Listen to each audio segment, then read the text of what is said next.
Meus amigos de todo o Brasil, estamos de volta com o nosso Visão Geral de hoje. Visão Geral a partir de hoje, às 2 da tarde, das 2 às 3, a partir de hoje, para todo o Brasil.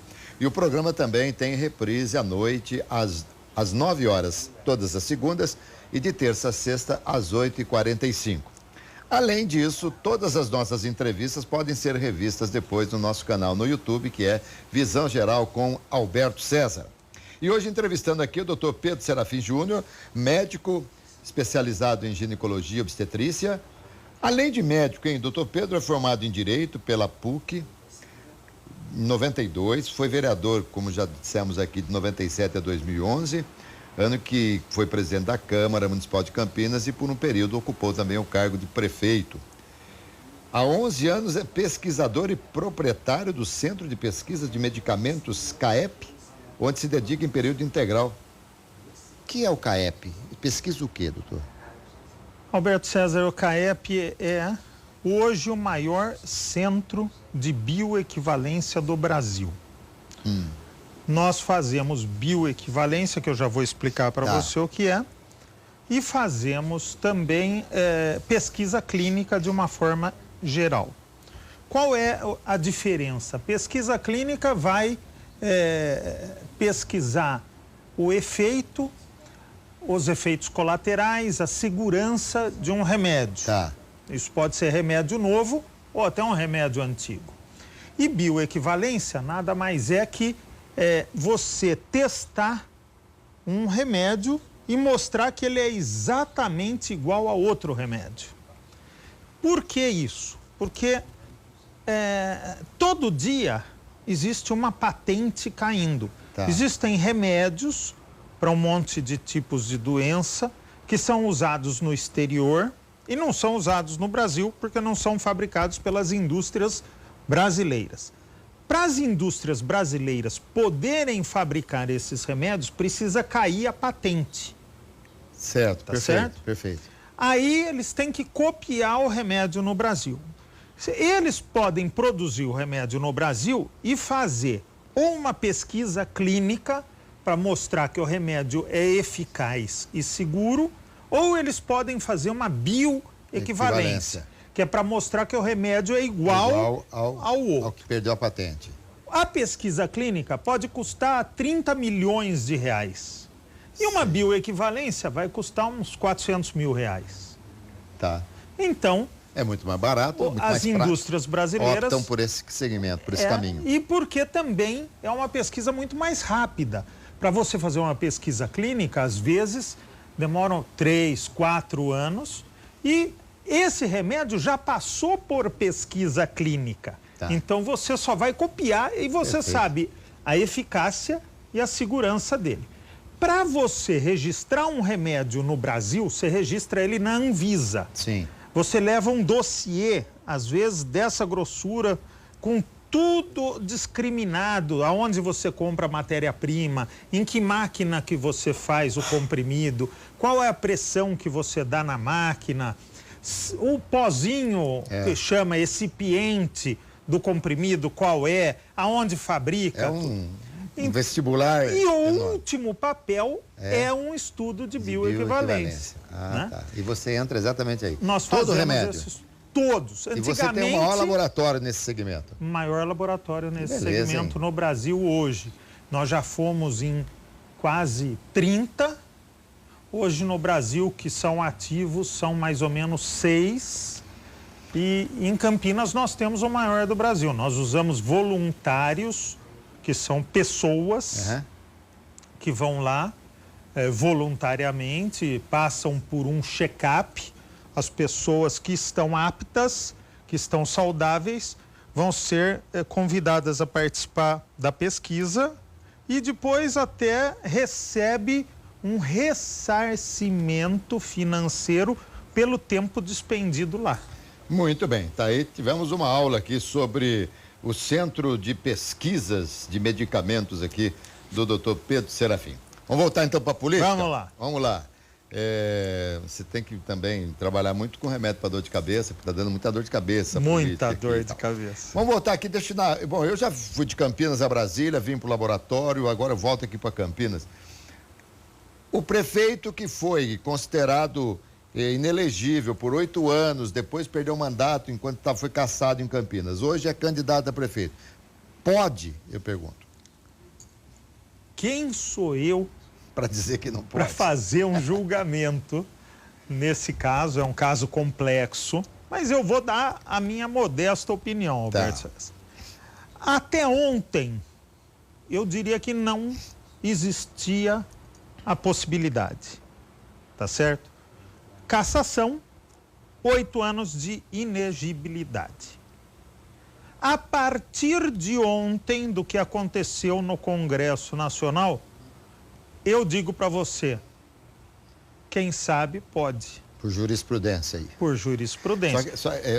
Abriu-se um precedente. Mas que pode retroagir, no caso, porque toda lei e toda jurisprudência, lei, só pode retroagir para beneficiar. Perfeitamente. Então, não pode para prejudicar. Então, no caso, ele pode se beneficiar se isso for retroagido. Ele pode. Nós estamos aí na dependência do juiz eleitoral de Campinas se pronunciar a respeito da inegibilidade dos candidatos. Então, o juiz pode até falar, ele pode ser candidato ou ele não pode ser candidato. Se o juiz se pronunciar negativamente, né, o candidato pode entrar na justiça com uma medida cautelar, pedindo uma liminar, né, pedindo para ele ser candidato e entrar com a ação principal, né, explicando tudo o que aconteceu, que a lei é essa, que a interpretação da lei é essa que teve no Senado e que ele quer a mesma interpretação. E aí, doutor Pedro, e aí se alguém nessa situação, nessas condições, ganha eleição, assume, a justiça demora 4, 5 anos para dar um veredito e de repente ele passa como prefeito o tempo todo calcado numa liminar. Pode acontecer. Pode acontecer. Pode. Aliás, por falar em poder acontecer, eu queria te fazer uma pergunta, não sei nem se eu vou saber formular direitinho aqui.